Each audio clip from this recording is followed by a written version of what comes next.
Sick of an empty schedule and no idea how to fill it?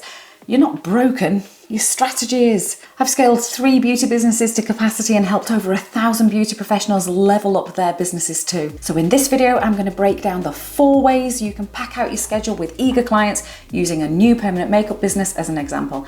I'm going to show you how to do them effectively, and I'll also explain how focusing in the wrong areas can kill your business. So let's jump in and fill that schedule. There really are only 4 ways we can get people interested in our business, and the first one is the easiest and definitely where we should start. People are far more likely to book with you if they know you, so that's where we start, with the people that we know. So how do we do that?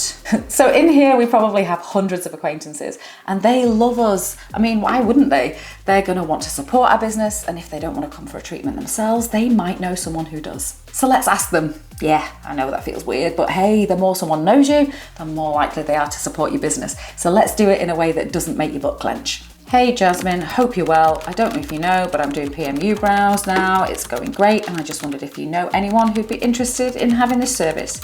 If you do, please don't hesitate to send them my way. You see, that's not asking Jasmine herself to buy, but putting it out there in a friendly way, asking for her support. Not icky at all. Now, she may want new brows herself, but even if she doesn't, then if anyone else talks to her about their brows, you'll be the first person that she thinks of.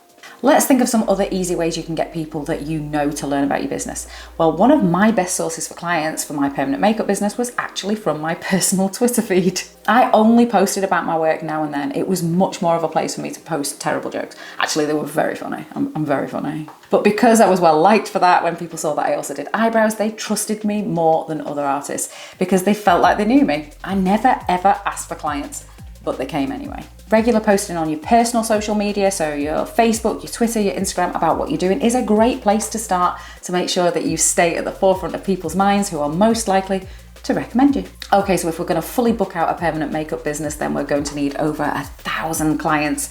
And we're probably not going to get that many from our phones and our personal social media. So it's on to the next way to get clients. And this one is a little bit more tricky. To reach large numbers of people, we're gonna have to go out of the circle of the people that we know and start contacting people that we don't know.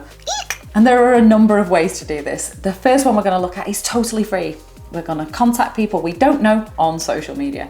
Before you start thinking that you can't do this, trust me, the best of the best do this. Look at this DM I got from Twitter from the famous entrepreneur Dan Martell. So if he can do it, and so can we. So the first rule of social media outreach is to start with the hottest leads first. Now I know the word lead can sound kind of cold, but anyone who is possibly interested in our business who we have the means to contact is a lead.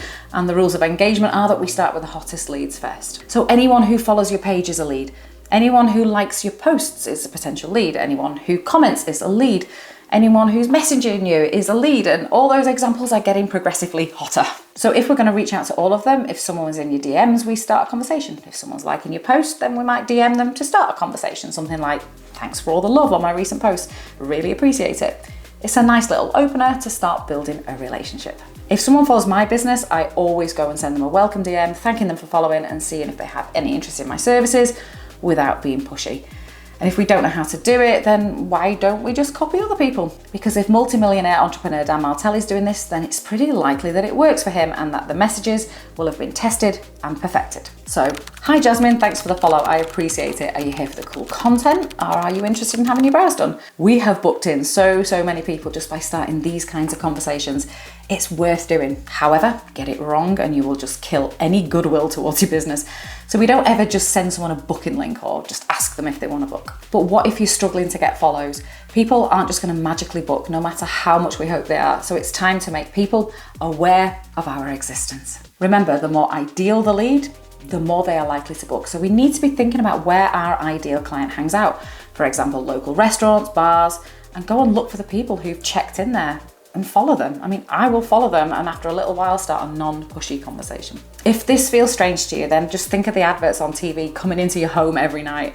They're just making you aware of their products and you're doing the same. As your account grows, people will find you and follow you. This just speeds up the process. And as with anything, the more you do, the more it works. Other ways of contacting cold leads include leaflet drops, which used to be very effective before the dawn of the internet.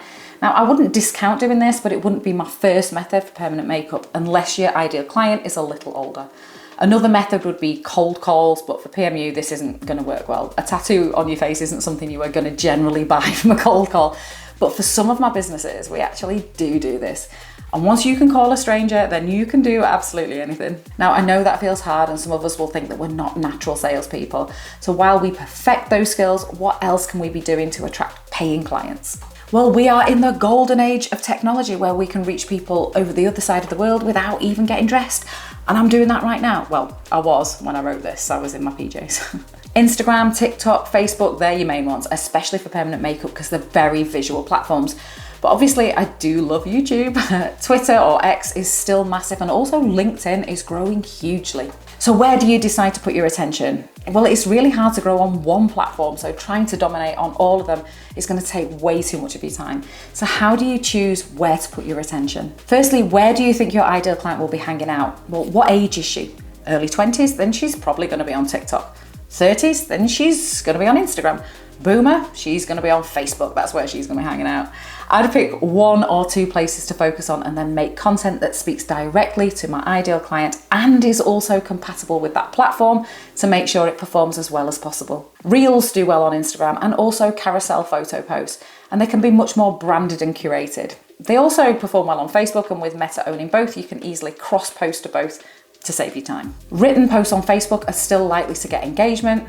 On TikTok, however, more real-life documentary style content tends to do really well. Your content doesn't exist though until someone sees it, so a strong hook to stop people and grab their attention is what's going to make you stand out. Writing hooks to grab attention, that's vital, and I'm going to make a more in-depth video about how to hook people with your content, so if you subscribe, you'll see it before all of your competition do. So what if we want to just speed all this process up? Well, the best way to speed it up is to pay to get more eyes on your product. Google ads, Facebook ads, radio, TV ads, magazines, these are all just paying to make more people aware of us faster.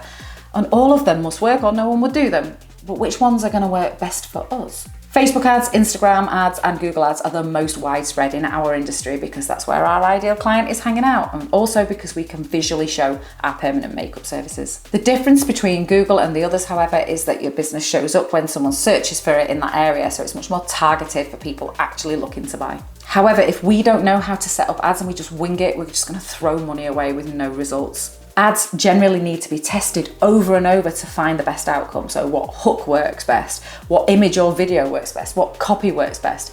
And it will need to be refined with several ads running to see what works. And that takes time and it takes money. I often see people in PMU say Facebook ads don't work. They do. They actually work really well if you get the right ad with the right hook, the right visual and the right copy out to the right audience. But if testing ads, building audiences and creating amazing hooks and copy isn't a skill that we have, then we're just going to waste our entire budget. So if we still want to advertise, then we're going to have to learn these skills or pay someone else to manage our ads for us. And we need to know that they're good at it and they can get us the results that we want. And even then, if they do get us lots of leads, we still need to have plenty of experience warming those leads to get them closer to buying our permanent makeup. And that's why practicing it in your DMs with organic outreach, like we said earlier, is going to make it much easier to talk to these leads and get them to buy from us. So I would start that and get used to it before I thought about going into ads. So when we've generated lots of interest and leads, whether it be organic outreach or paid outreach like advertising, we need to know how to convert all that interest into sales. And that is a skill. We need to follow a particular process to have the best chance of getting people to trust us enough to get into our chair. But it is a process that you can easily learn, and I explain exactly how to do it in this video here.